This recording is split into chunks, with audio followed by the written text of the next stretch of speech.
السلام عليكم ورحمة الله تعالى وبركاته داوديال إذا لهانتين بامل والبو الدنيا ذا كتشوكتان كل سودة هذا برنامج كني كلانكا بربارتا هذا هنو كلتو عاد كداوتان تي في جا CNA سومالي تي في برنامج كنا مانتا كلانكا بربارتا وحا مرتي إيقوا إسلام مركانا إيقلاء قيب قادنيا حسن محمود قرانه أو قراء سوماليات أقوياهن دلنيراء isla markaana inta badan ka shaqeeya arrimaha dhalinyarada iyo isla markaana wacyigelinta bulshada iyo waxyaabo badan soo saara xasan maxamuud qorane ku soo dhawow TV-ga CNA Somali TV iyo barnaamijkeena kulanka barbaarta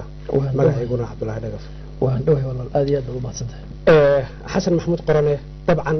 dad badan oo Soomaaliyeed waa ku yaqaanaan waxa tahay nin qoraa ah waxa tahay nin wax badan jecel inuu soo saaro sida aan ognahayna inta badan Soomaalida dhalinyaradeeda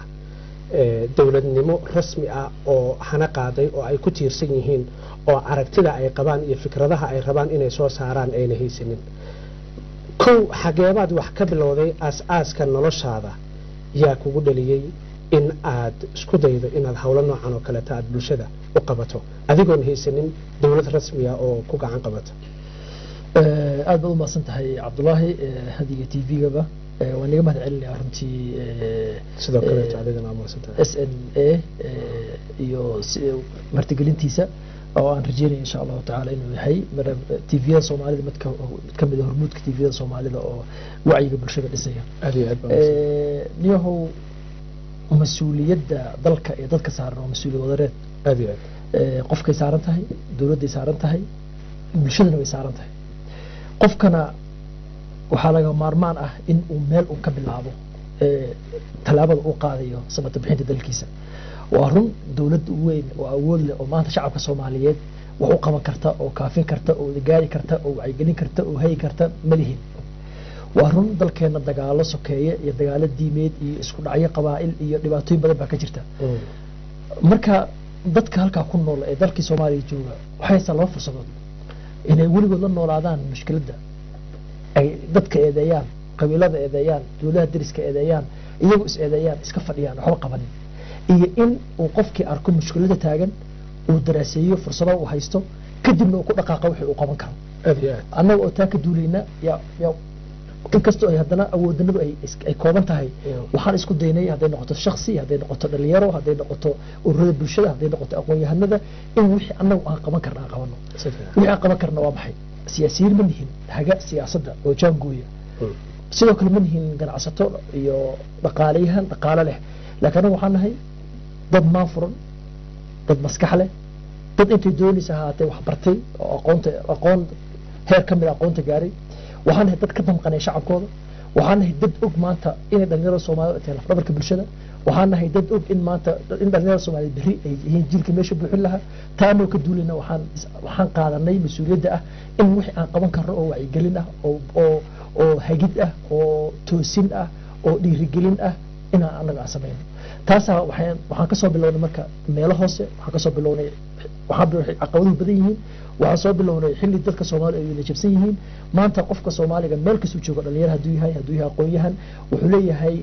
dareen dhab ah oo uu aaminsan yahay in dalkiisa iyo dadkiisa ay wanaagsan yihiin anagu kaliya ma sameeyna xasan ahaan anu ma sheeganayo laakiin wacyi guud oo abuurmay dadkaas ka mid ahay haday noqoto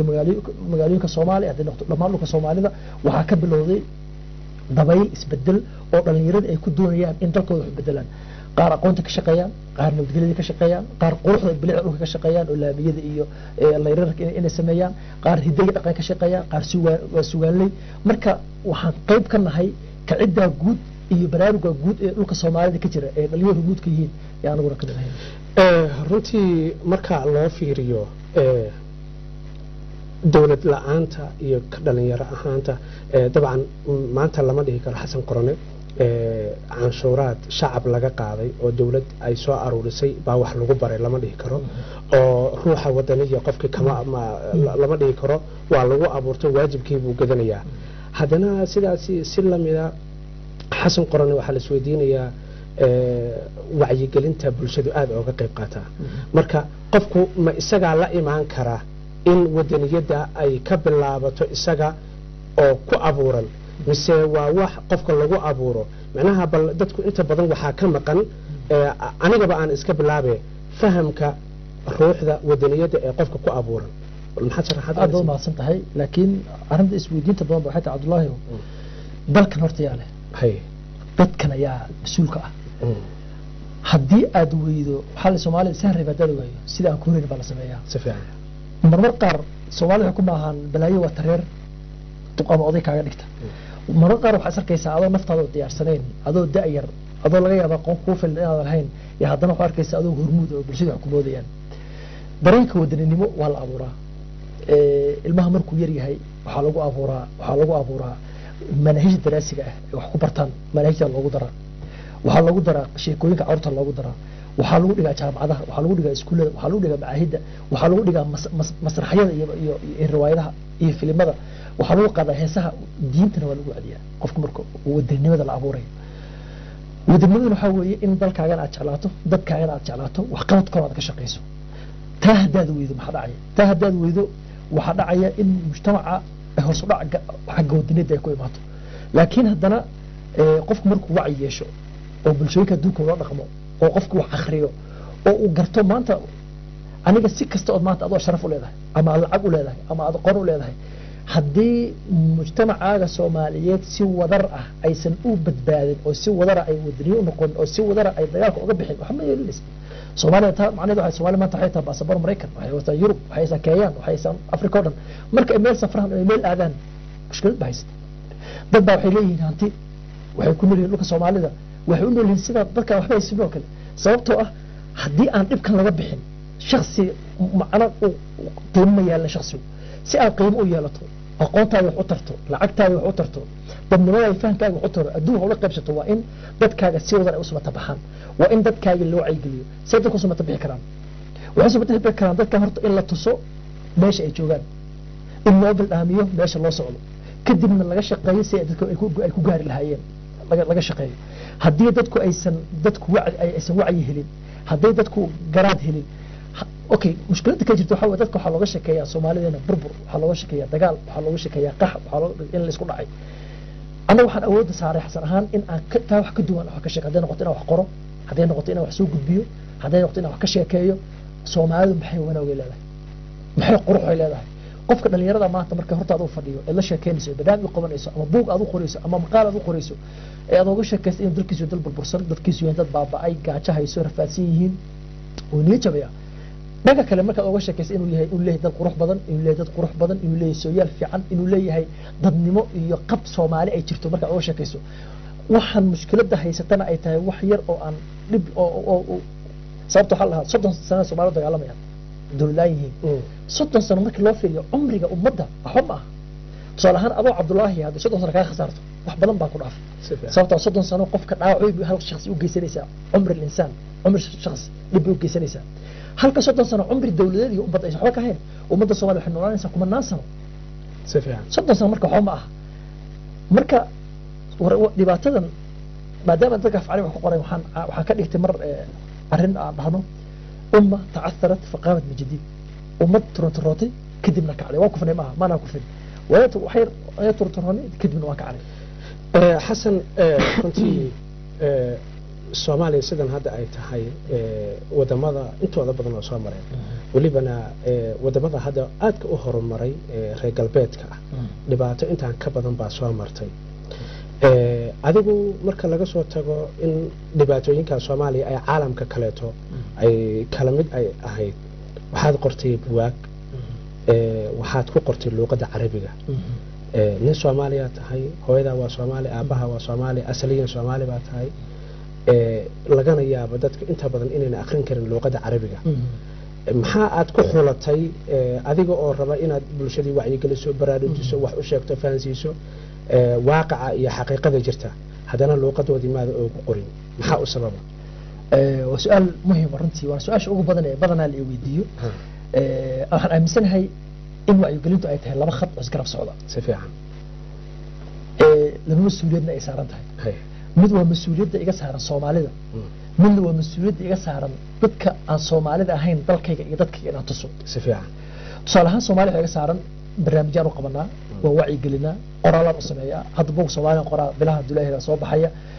luqadda aan kula hadlay tvda aan ugu wareysto waxaa weeye waa soomaali si fiican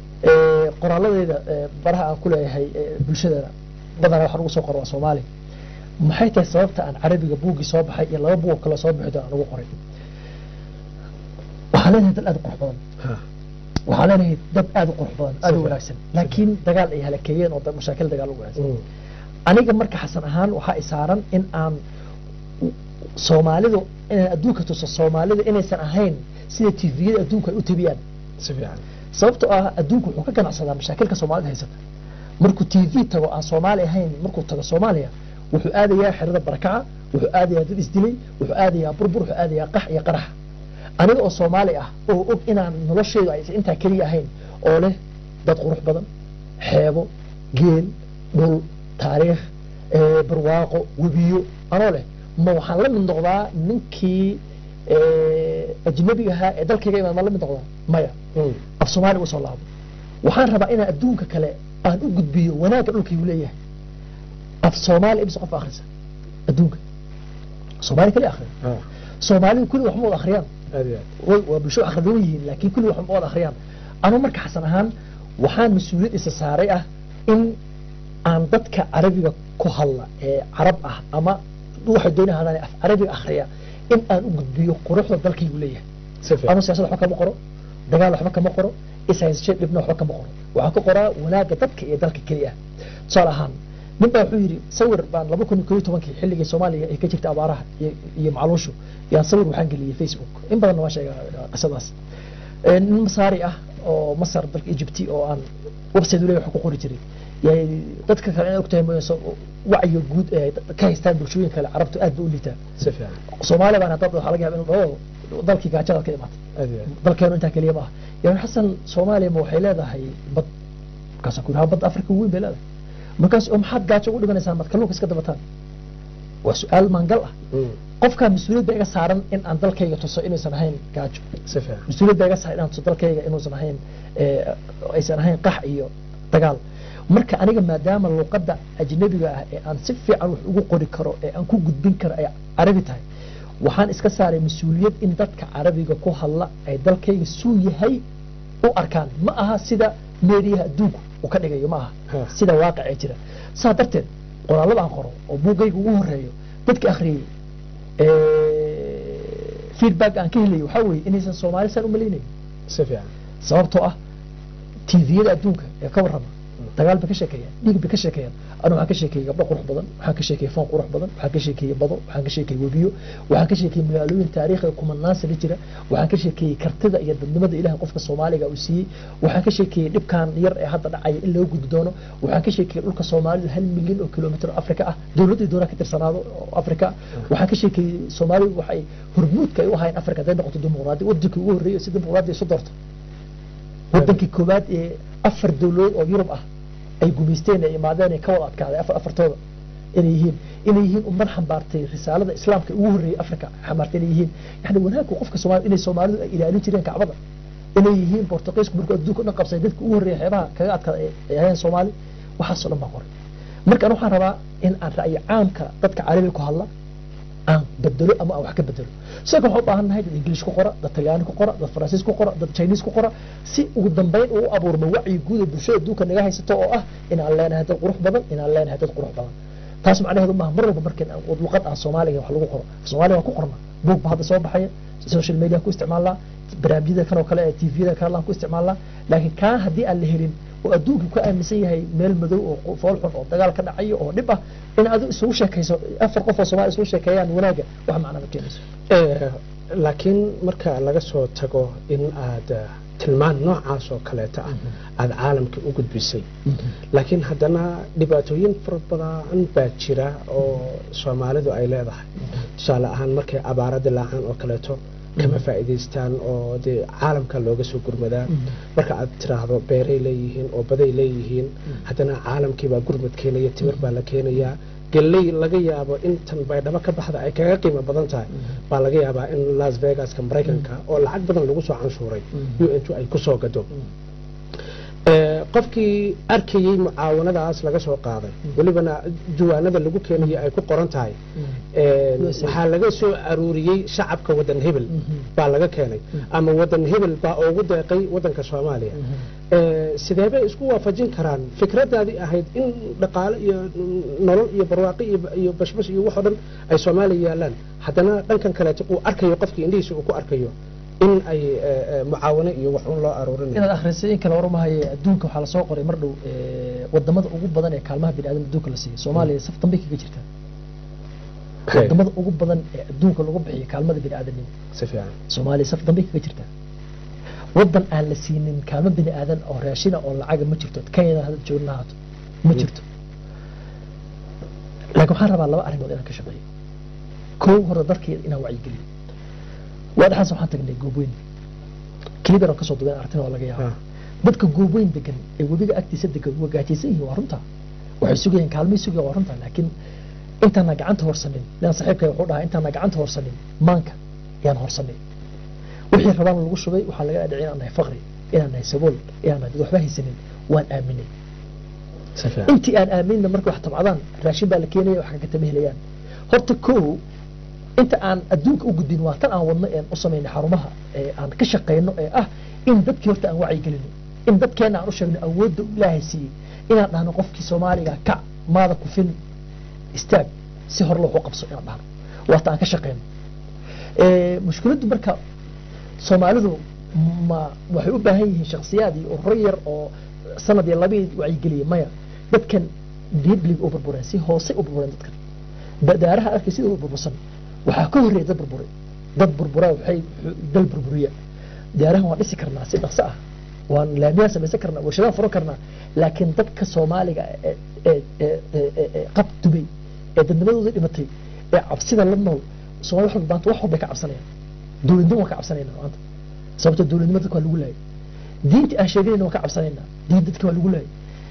ganacsiga waa ka cabsanayna oo waxaan ka baqaynaa maanta inay raashin dhacay dawlad ay noo keenaan waxaan nahay bulsho cabsi la nool waxa ugu badan ee aan u baahanay maanta qofka Soomaaliga in laga xoreeyo cabsida marka waqti dheer bay qaadanaysaa in dadka aan wacyi gelin oo dalkeena uu qurux badnaado laakiin taa hadda dalkeena ay qaadanayaan kala bilaad iyo macnaheedu ay qaadanayaan macnaheedu kama dhigano in dalkeena uu falxu yahay anoo goobin fadhiya oo meel qurux badan ay tahay dadkeena ay qaadanayaan waa in labada arrimood sababtoo ah Mareykanku markii saad sheegtay laga keenay raashin ama Yurub laga keeno oo Mexico la geenaya waa in haddana ay gaarto sidoo lagu gaarto in meesha loo ay meel qurux badan oo dalkeedu ay dagaal ku jiraan oo aysan u baahnayn raashin ay u baahan yihiin laga qayb qaato in dagaalkooda la xalliyo Soomaaliya burburkii dawladda kadib waa la soo aruuriyay oo nidaamyaha loo sameeyay 4.5 baa lagu soo dhisay dawladdii Carta iyo wax la mid ah dawladdii Cabdullaahi Yuusuf Mbakati haddana nidaam federalism xilliga Xasan Sheekh Maxamuud iyo waxbaa la qaatay state iyo waxbaa macnaha wadankii loo kala qaybiyay state-yada dhisan dhalinyarada iyo hawlaha aad wadaan saameyn ma ku yeelataa mise kuma yeelanayso dan ma ugu jirtaa dhalinyarada in laba gobol iyo wixii ka badan ba maamul ay yeeshaan oo sida lagu kala joogo anigu waxaan ahay kulley shakhsi ahaan dadka aaminsan Soomaali oo mid ah iska daa tan jamhuuriyadda Soomaali weyn oo mid ah oo isaysata laakiin haddii la waayo bedelkeeda la helayaa sidaadana nidaamku dhib ma keeno ama federaal qaado ama nidaam dawlad dhexe qaado oo aan federaal ahayn mushkiladu ma aha nidaamka ma aha hadday noqoto federaal dawladaha adduunka awood weyn baa ku nool hadday noqoto nidaam aan federaal ahayn dawladaha awood la ku nool ka dhalinyaro ahaan saameynta ay mushkiladu marka ma aha taas dhalinyaradu systemka dawladda ku noolaadaan systemka ku nool yihiin wax caqabada ma keenayo systemka dhalinyaradu waxa waaye inay doorkooda qaataan loona ogolaado in ay sameeyaan hadday noqoto door ay qaataan doorkooda hadday noqoto wacyigelin doorkooda siyaasadeed doorkooda dhaqaale iyo doorkooda hormuudnimo inay qaataan loo ogolaado dhalinyaradu si kasta waxay leeyihiin dhalinyaradu la qabsi bay leeyihiin wax nidaam walba ay la qabsan karaan way la noolaan karaan laakiin waxaan aaminsanahay dhalinyarada Soomaalidu maanta inay yihiin dadka ugu tirada badan uguna tayada daran waa ruuwa jiraan dhalinyaro badan oo baraarugsan oo wacyi fiican leh oo wax qabta oo dadaala laakiin badanaa dadka la isu adeegsanaya maanta waa Soomaali siyaasadda dadka maanta kala tafaaruq ku dhacsan yahay waa dhalinyaro dadka dhimanaya waa dhalinyaro maanta waxay u baahan yihiin marka inay wacyi hor la yeeshaan dhalinyarada Soomaaliyeed meesha doona ku noolaadaan okay macnaha su'aasha aan rabay inaan ku weydiiyo waad ii soo hordhacday marka bal waxaan u baahanahay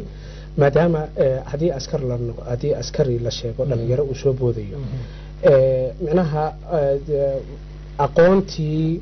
laga yaabo in ayna ku filayn oo qofkii caqli haga iyo aqoon hagta midna uusan lahayn laakiin nolol duruuf ah oo uu ku nool yahay darteed looga faa'iideysanayo dhalinyaradaas dhibaatada ku nool ee qoriga aaminsan sideebaa macquul ay ku tahay in la tuso dhanka kaleeto wanaag iyo aqoon iyo karti iyo caqligiisa iyo xooggiisa hadda dhankan kale loo adeegsanayo in dhinaca kale uu rogi karo horta waqti bay taa qaadanaysaa waxaa kugu marag ah 5 sano ka hor Soomaalida dhalinyarada meeshii taagan maanta meeshii taagan yihiin si fiican laga yaabo 10 sano ka hor dhalinyarada Soomaalida dhamaanteed wacyigoodana iska koobnaa waxbarashadana way koobnayd dadka la adeegsana kulliga ay ahaayeen maanta dib u soo laabo dhalinyarada way soo yaraanayaan dhalinyaro badan oo waxa soo baxay u baahan waxbarasho u baahan aqoon u baahan dareensan in waxan lagu jiro aysan ahayn wax sax ah u baahan waran numberka ugu badan maanta dhimanaya waa ayagii haddana dhankan markaan fiirino numberka ugu badan dhaqaaqaya ee wacyiga leh ee socda ee inay wax bedelaan rabe ee bari wanaagsan ka sheekeynaya ee raba inay Soomaalida ay rabaan inay ku noolaadaan inay sawirtaan oo maankooda ku sawirtaan oo dhulka ku sawiraan oo ka shaqeynaya waa dhalinyaro waxaan aaminsanahay waqti bay qaadanaysaa sababtoo ah waa mushkilad mug weyn waqti bay qaadanaysaa laakiin waxaan haddii la wado wacyiga haddii la wado aqoonta haddii dalka uu xaaladdu hadda uu ku jiro u eg nabadgelyada ay sii socoto oo uu gaaro dalku deganaansho siyaasadeed iyo amni waxaan aaminsanahay dhalinyaradu inay doorkooda qaadanayaan dhibaatana iska dhammaan doonto ka xasan ahaan iyo adi iyo tiimkaaga waxa aad samayseen madal la yiraahdo maan kulan yaa iska lahaa fikradeeda aaskeeda halkee baa laga soo bilaabay sida aan ognahay maadaama xarunteeda dhexe ay ku taalo magaalada Kismaayo leeyahay fikradeeda waxa iska lahaa dhalinyaro aniga iyo saaxiibaday magaalada Kismaayo ku nool waxaan ugu talagalnay in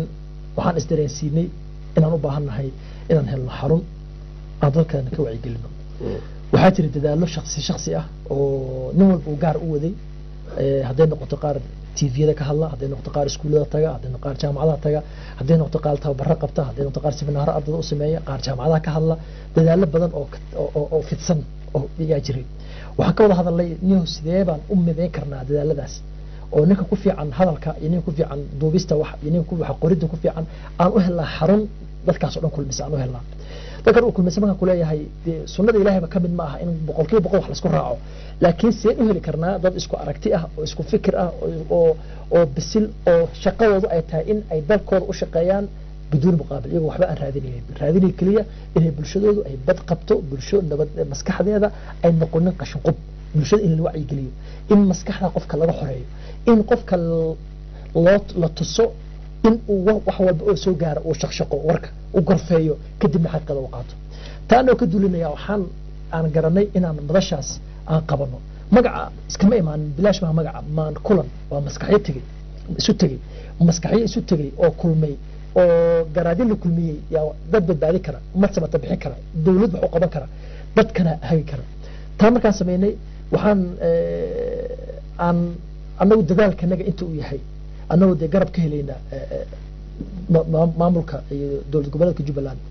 anagoo sababtoo ah ay muhiim tahay sababtoo ah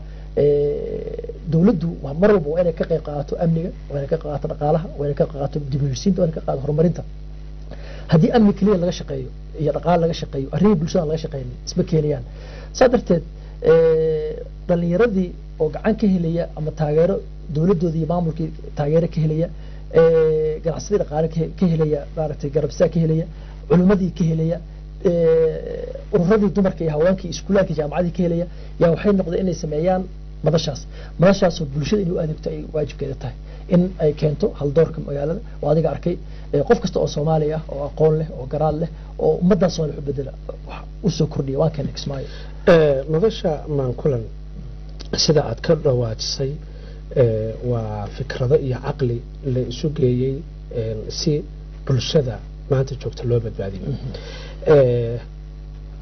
marka laga soo tago in aad seminaaro iyo waxyaabo aad qabataan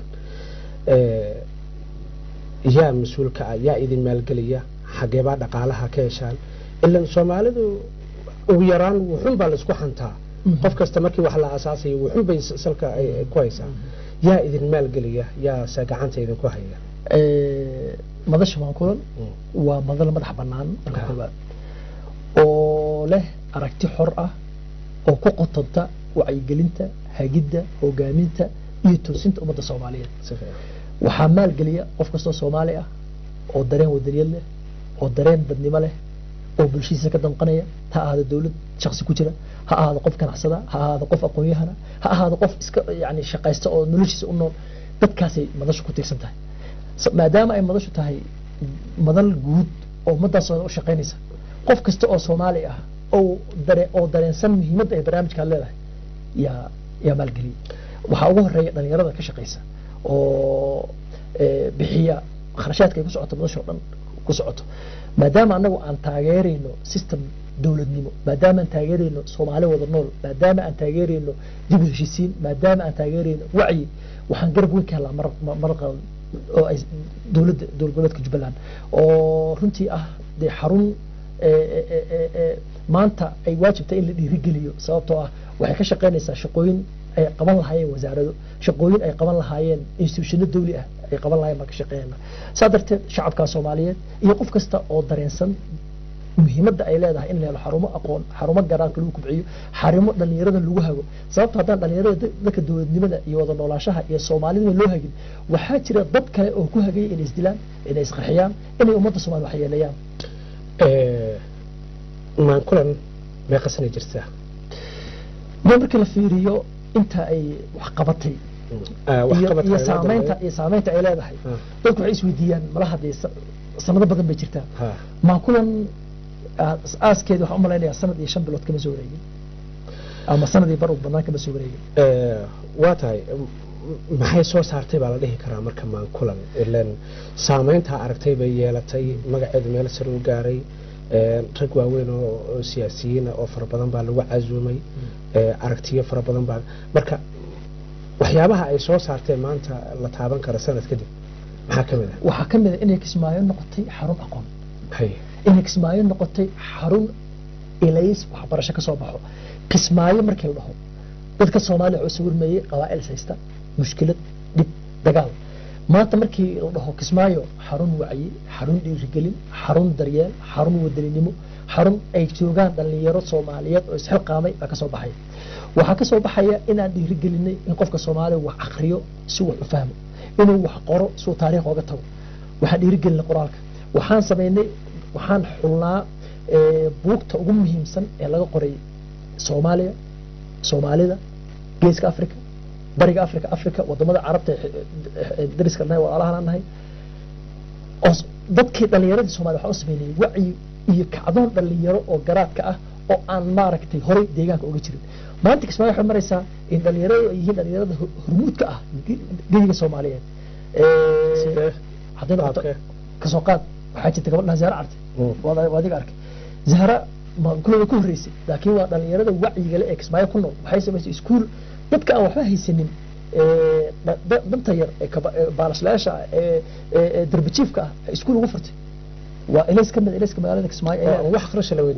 la weydiiyay yaa ka bixinaya kiradii macallimiintii iyaga iyo tasiilaadkooda bixinaya waxa bixinaya dhalinyaro iyo kolba qofka ay kaashadaan haday noqoto dawladda federaalka Soomaaliya oo lagu hada xafiiska marwada koobaad inay saacido haday noqoto xafiiska madaxweynaha dowladda Jubbaland oo saacidi jiray laakiin inta aysan wax qabatay dadka gaar oo dadku aysan ku saacidin waa in horta aad fikir dadmiga aad keensato waa in aad ismaal geliso Zahra ugu yaraan 2 sano 3 sano soo waday barnaamijkan iyadoo aan qofna la garab gelin oo kaligeeda oo shaqaysanaysa oo dadkeeda wax baraysa iyadoo waliba dumar duruufta ay gabdhuhu ku nool yihiin aad ogtahay iyo waxay dusha u ridatay inay noqoto Kismaayo dhan kale waxa ku nool xirfadyaal Soomaaliyeed oo sawirada ugu qurux badan ka soo gudbiyay Soomaalida ka soo gudbiyay waxa ku nool aqoon-yahano dhalinyaro ah oo la yani magaalada Kismaayo waxay gashay ole qaar anaga nagu horeeyay qaar isla jaan qaadnay qaar aan isku midnahayba ole maanta Kismaayo waxay maraysaa magaalo kamid ah magaalooyinka ugu quruxda badan xagga dhalinyarada Soomaaliyeed marka markaa u soo laabto maanta qof kasta oo siyaasi ah oo Soomaali oo saameyn u yeesho ama aqoon-yahan oo la soo xiriiraya in madashu barnaamij loogu qabto in uu ka soo muuqdo muhim kumina gaar haddaan ka shaqeyno xumaan haddaan ka shaqeyno kala tag Soomaalida haddaan wax gaar ka shaqeyno cidna nooma imaan lahayn taa bedelkeeda ma ladii arki karaa qaabka aad wax wadaan qaab ka duwan ma la kulanteen cawaaqib dhibaatooyin aad u aragtaan inay idinku tahay marka loo fiiriyo fikradda idinka aad wax u wadaan fikrad ka duwan dad idin keenayo oo idin dhaliilayo oo idin dhahaya dad gaara iskale iyo waxyaabo noocaas oo kale taa way buuxaan hay maxaad ku xalisaan markay dhibaatada noocaas Nabi Maxamed quraanka la imaan Nabi Maxamed alayhi salaatu wasalaam qaar waxay dhahaan saaxir qaar waxay dhahaan gabaya qaar waxay dhahaan Nabi Maxamed waa fiican tahay waxaad wado wax fiican laakiin reerka naga mati فإنهم لا يكذبونك ولكن الظالمين بآيات الله يجحدون صومين انت وانا لكم يعني وحاتهم ضد برامج كان العقو قادنيا وحاتهم ضد قبيل كشقينيا وحاتهم ضد كشقينيا الدين لا وقار بعض علمانيين بابتين قارنايا قار وحان نهي وحاتهم حاجه اسلاميه تي قارنايا وحان قارنايا جروب قاراتين او ان لا فاهسنين qaar dhahay waxaan aragnay waxaatiin dalka dibadiisa wax ku soo bartay oo dadka ka soo horjeeday jaamacadaha Kismaayo ka dhigtay yani qof walba wixii asagu una ahayn iyo ku wacaya marka idinku sabab uga falcelisaan waxaan uga falcelinaa laba arrimood waxaan ta koobaad waxaan uga falcelinaa in aan si laba jibaarno oo aan horumarino wax aan anagu hayno hay tusaalahan Soomaalida waa arkay dhaqan haddana ma dukaan furato toban Soomaali dukaankaaga furanaysa فكرك هري مو يهل مركونه لكن marka aad furto bilaabanaya qaar xalay ganacsigu marka inuu dhibaa laga yaabo anagu waxaan dhahnaa Kismaayo wuxuu u baahan tahay 100 madan wuxuu u baahan tahay xaafad kasta Kismaayo wuxuu u baahan tahay madan laga hirgeliyo aan sameeyno kacdo dhalinyar aan sameeyno isma diiday waa dhameystireenaa khilaaf maaha isku dhac maaha waa dhameystireenaa waxaan noqonaynaa adiga xaka soo wad anaa kana ka wadaya kadibna waa isbuuxinaynaa badana waxaa jira dad waayadii dambe wacay Soomaali abuurmo ah qofka hadii uu wax guuleystay inuu diido ama ku diido waxa u sababa waxaan nahay bulsho waxaan nahay la nool mushkilada nool waxaan nahay bulsho guul darooyin badan la nool saadata qofka Soomaaliga maanta la qabsay guul darrada haduu arko qof guuleystay waa wax qariib ah oo fiirso maanta adiga haddaad guul dareysato oo maanta shaqadaas aad ka tagto oo darbi jiif noqoto oo halka ku dhimanaysa cid kula hadlaysa ma jirto sababtoo ah waxaan la qabsanay guul darradii waan la qabsanay nama dhibayso maxaan dhibaya waxaan dhibaya qofka guuleystay oo dhibaya haddaan Soomaali nahay waana muuqaal kamid muuqaalada kay bulshadu inay xanuunsan tahay maan kulan u asaasan tahay in xanuunka wixii annaga awoodnada aan dadka ka bixino oo aan u gudbino in qofka Soomaaliga qof kale walaalkii ku farxo horumarkiisa hadda waxaan sameeyay annaga waxaan dhiirigelinaa dadka qoraalka dhiirigelinaa dhalinyaro yar baan soo saarnay oo buugtooda aan Kismaayo book fair aan ugu soo bandhignay oo ay madashu mas'uul ka tahay aan ugu soo bandhignay waxaan dhiirigelinaa dad jaamacadaha tagnaa waxaan inta anaga dhalinyarada madasha maan kul mas'uuliyiinta ka inta is abaabulaan oo shaqeeyaan oo ay dad ka keenaan meelo fog iyo wax u geeyaan ardayda jaamacadaha هذا حقود دم دكتور أفرح قدوميها أكاديمية جبهة Soomaaliyeed أجا oo ah dadka maanta Soomaaliga qoraal iyo hadal iyo taariikh hormuudka ka maxaan u keenay Kismaayo anaga aan dusha ugu ridinay mas'uuliyadtiisa iyo kharashaadkiisa wixii maxaa dusha ugu ridinay waxaan u ridinay in dhalinyarada Kismaayo ay ka faa'iideystaan Kismaayo meel durugsan Hargeysa kale ma aha Muqdisho kale ma aha xataa Nairobi kale ma aha Kismaayo dadka imaanaya oo yarihiin nukhbada elite-ka Soomaaliyeed hormuudka oo yarihiin anaga markaa mas'uuliyad saarnay in dadka Soomaaliyeed aan u keeno qof garaal leh من مدة Soomaaliya bulshada Soomaaliya ku soo kordhiyay inaan bulshada u keeno marka markii buug la qoro qaabkii doonayba buugta ha ka hadlaan waxay doonayna ha ku qornaadaan laakiin suuq bay yeeshaan buugta oo qofku waqti badan waxa uu ku dhuminayo fikradiisa oo uu soo gudbinayo ha ahaato wax isaga ku dhax nool oo uu banaanka keenay ha ahaato bulshada uu la wadaagayo laakiin buugta waa gadmaan suuq bay yeeshaan qofkiina dhiirigelin bay u tahay oo dhaqaale ka sameynaya tan koobaad tan labaad fikradiisii iyo aragtidiisii bulshada ka gadaya buugta dhalinyaradu ay soo bandhigaan suuq ma yeeshaan yaa gata ilaa inta lag baad geysaan xagee lagu soo bandhigaa niyahu xagga gadinta iyo suuqgeynta xog badan kama hayo laakiin anagu taan ka hadlay waxa waaye anaga inaan horta qofkii aanu qabano seminaaro aanu qabano ka soo qaad Kismaayo kale waxaan wax la book review ama akhrin book qara kitaab waa maxay adaa maanta waa tagaysaa waxaad soo akhrinaysaa book aan shardi uga dhigayno marka hore inuu calaaqa la leeyahay Soomaalida inuu calaaqa la leeyahay mushkiladna haysto oo xalinayo dibna haysto oo iftiiminayo dad annaga nala mid ahaa inta dib ku dhaceen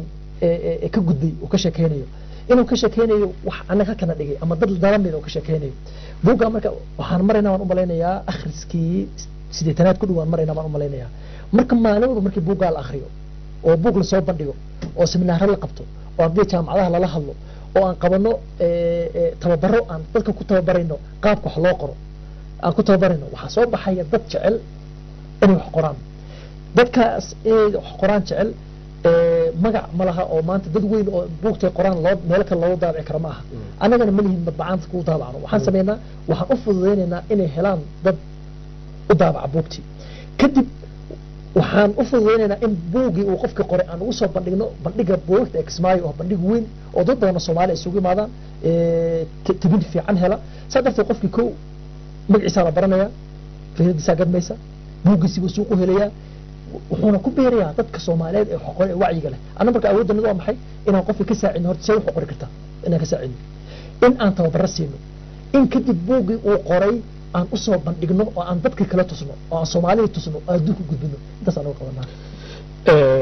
qaybaha fanka kala duwan waa qaybaha bulshada sida adigaba ka dhawaajisay bulshada lagu wacyigeliyo haddii ay noqon lahayd masrax filimaan ama riwaayado iyo waxyaabo kamida lagu sameeyo in fanaaniin heese wadani iyo waxyaabaha ay qaadaan ma kulan qayb ma ka tahay macnaha buwaagta la qoriyo buwaag la aqriyo markii laga soo tago qaybtan kale ma leedahay fanka iyo sugaanta oo karta marka koobaad ma kula xoosan tahay aqoon waa cilm knowledge waa macrifo waxay u aasan tahay ma kula laakiin dhanka kale fanku waa hagaha mujtamaca waan qabanaa xaflado faneed waan qabanaa oo aan banaanka u baxno magaalada banaankeeda tagno fanaaniin aan keeno fanaan markaan ku leeyahayna anu fanaanka waxaan u aqaanaa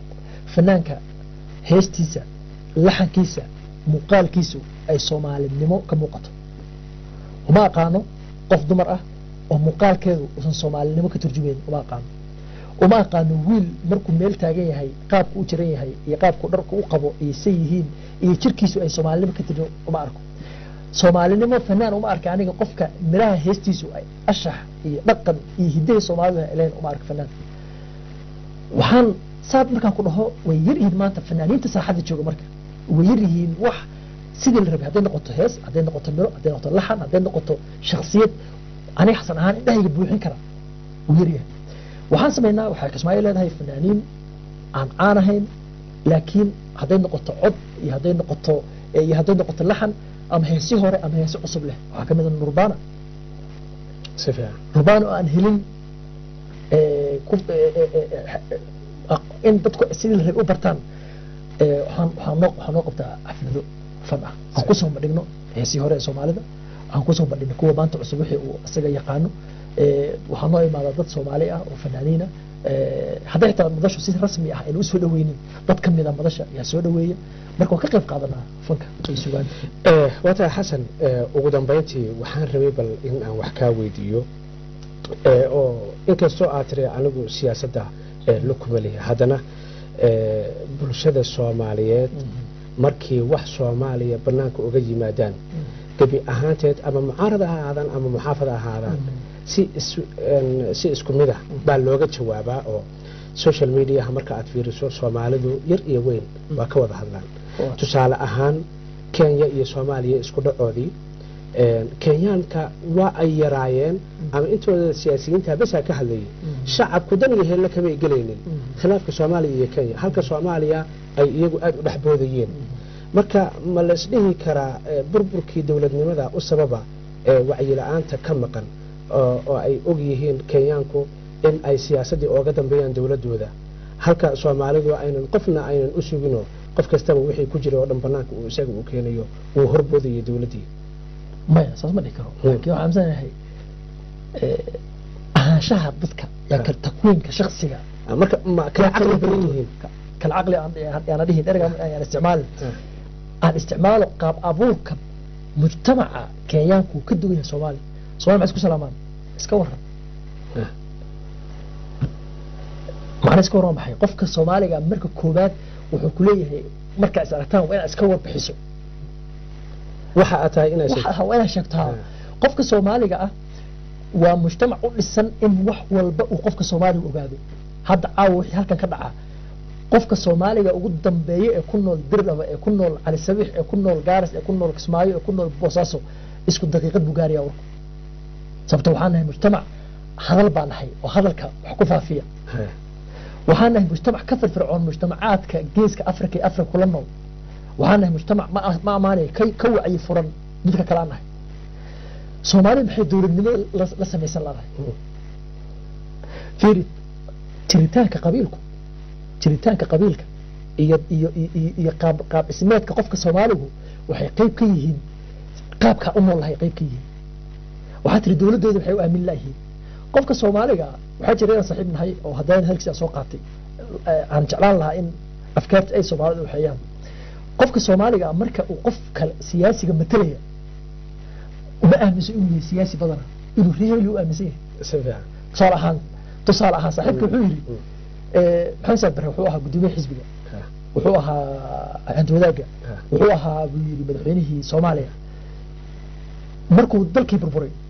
من المقلس أسوي ليه قدومي حزبي هلا قبطه ما من المقلس أسوي ليه هي ورمدحيني هلا قبطه نكي ريه هلا قبطه صار ما لهين يعني صومالي وقفك انتو سن مدح نقوي مسؤول نقول ريه بالبويه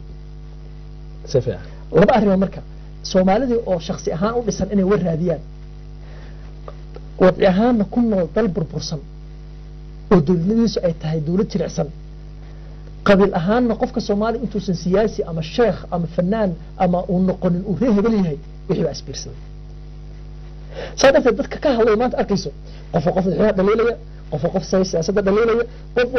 قف كان ورك وبروفيشنال ويهي إنو راديو قف يعني وحي هبضا مركي شخصيات الصومالي قال تحلل لنا يعني كليا لقى مهال فيري بربركو إمسو يبقفكو جيسانيا متقان وذا نولاشر أنت قبيلك يدولده إمسو تلك يبقو جيسانيا مقارنسا وذا نولاشر أنت قبيلك يدولده يدينتو إمسو تلك يعني عقبها أن الشخصيات الصومال إنبور لغا قرو يعني حدانا تكوينك أما تريتان قفك الصومالية أننا فاهميننا بل لما فاهمين ديننا ما فاهمين دولدنا ما فاهمين وعقبها أن قفك الصومالية إن يرطى لقيه علاقة أولي لي قبيلك يدينتا يدالك سير لا يسوى فتشين كرا كي أصله هذا ده كويدي كي أصل ما نسا قبيلك أصل الصومالي وحق كرو له تجيا مركز تبلا تحل قفك الصومالي صار أهم وحاجرة أرهو وحاجرة دولدو وحاجرة حايدو قفك سكست وحصميه مركز قدام قفك الصومالي رهيب بالنقرية مركز وحوبها أنها إن الشخصية الصومالية هرت قفك أنا سفي على أدرسمه وحوبها أنها قفك الصومالي قال له النقطة نفسيا له دراسيه فكريا له دراسيه waxa ku xeeran daraasiyo taariikhda daraasiyo kadib si dhibir baa loo fahmi karaa sababta uu qofka Soomaali dhacdo walba ula hadii aynu fiirino manaha gunti iyo gunaadkiina soo gaarnay laakiin su'aal baan rabay marka hore inaan ku weydiiyo Soomaalidu waxa laga yaabaa in ay qofkiiba inuu awoodin dhowr shaqo isku qabto isagoo xaga tusaale ahaan adduunka kale waxaan arkaysaa qofkan engineer muu soo bartay engineer muu ku egyahay dhakhtar buu bartay dhakhtarnimadiisu ku egyahay laakiin waxa laga yaabaa qofkii isaga oo soo bartay macnaha wasaaradda gaashaandhigga ka soo baxay iyo dagaal iyo hawlahaas baa laga yaabaa in loo dhiibo wasaaradda kalluunka iyo waxyaabo noocaas oo kale ah haddana kuma ekaanayo inta oo kaliya waxa laga yaabaa inuu qofkii awoodo inuu dhowr shaqo isku qabto sida adiga aad ka dhawaajisayna waxa tiri waa ay ka furfuran yihiin bulshada kale ee geeska Afrika ku xeeran qofku inuu wixii uu bartay uu aamino inta badan dhalinyaradu inta aan aragnay tusaale ahaan anigu aqoontayda iyo wariyanimadayda marka aan ka hadlayo waxa iiga horeysay shaqooyin kale oo aan soo bartay oo fara badan wariyuhu macnaha plan B uu yahay marka adiga ahaantaada xitaa marka aan ka hadlayo qoraaba tahay wixii aad baratayna ma qortid marka qaabkeen la isu waafajin karaa qofkii ma isagiiba u abuuran in uu wax badan soo saaro ma aqligiisiiba ka tanbad bal maxay tahay ma awoodda uu isticmaalay energy-ga ku jira kala tahay tirakob aan hubin aan u maleynaa sanado ka hor akhriya wuxuu sheegay in adduunka 85% dadku waxay barteen waxaan ahayn ku shaqeeyaan bulshada caalamku 85% dadku ku shaqeeyaan okay waxaan ahay geologist engineer baan aniga kuma shaqeeyo taalayaa malaha adduunka dhan baan kala midnahay dhanka kale qofka Soomaaliga ah abuuritaankiisa hadii ugu laaban qofka Soomaaliga asal waa reebaadi sagaashan boqolkiiba Soomaalidu marka laga reebo dad yar oo xeebaha deganaa magaalooyinka xeebaha waa reebaadi qofka Soomaaliga xooluhu raaci jiray biyuhu dhaamin jiray safarku gali jiray beertu bixi jiray shaqo ma jirin uu dhahayo shaqada aanu malihi hal qabto si fiican aragtidii baan magaalada soo galay tiiba wali la wadaa tiiba magaalada soo galay tiiba magaalada imaanay qofka Soomaaliga hadii la waxa qabo ma qabanayo ama ma aqaano waa ceeb qofka Soomaalidu waayo ninka waa nin reehebel ah waa nin adag waa ninkii geela dhicin jiray waxa sameey jiray marka ma aqaano waa dhaqan madani waa dhaqan magaalo ma garanayo wax walba waan aqaanaan waa dhaqan baadiye waa dhaqanka inagu ku nooleen yaa xun iyo yaa sax kama sheekeynay laakiin qofka Soomaaligu waxa walba asaga qabanay isaga oo TB iyo xanuun uu hayo oo uu iska daaweyn karo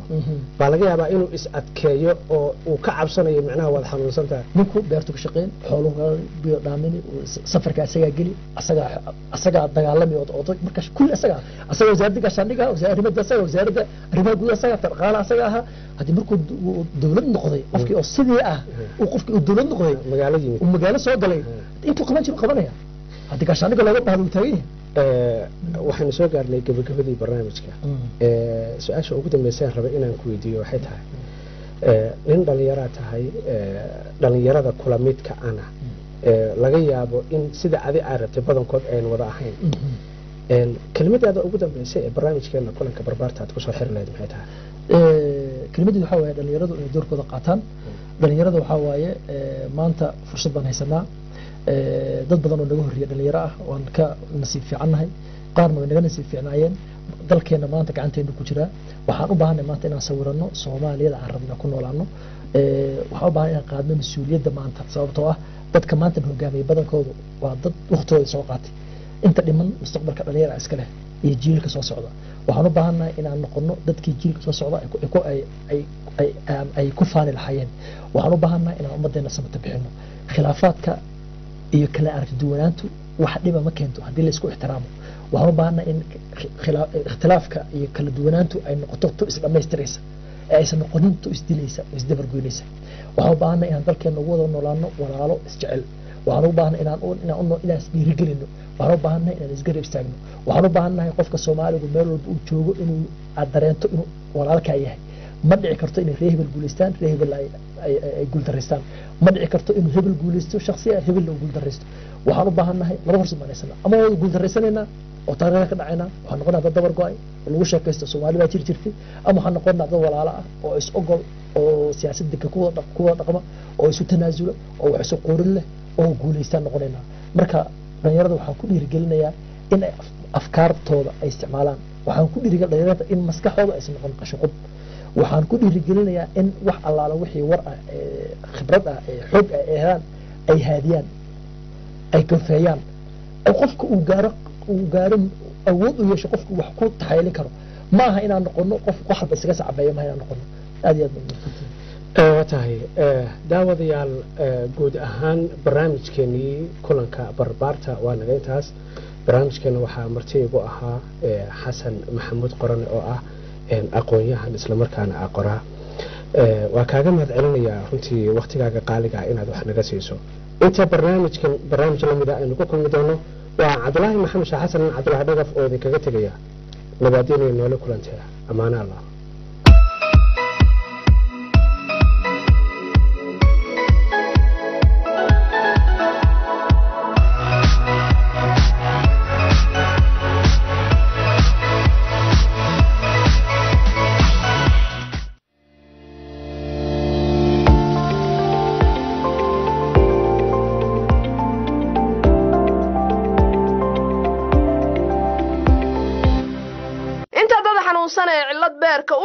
inta cudur haleela iyo daryeel caafimaad u baahan halka ay tabayaan dantoodu taalo waa International Health Center and Nursing Home inta hooyo xanuunsane tala caafimaad u baahan halka ka helayso waa International Health Center and Nursing Home inta caruur iyo waalid tusma caafimaad u baahan halka ay tabayaan waa International Health Center and Nursing Home isbitaalka caalamiga International Health Center and Nursing Home waxa diyaar kuugu ah dhaqaatiir aqoon durugsan u leh cudurrada kala duwan ee aadanaha ku dhaca waxaana ka mid ah culimada caafimaad ee ka howlgala xarunta International Health Center and Nursing Home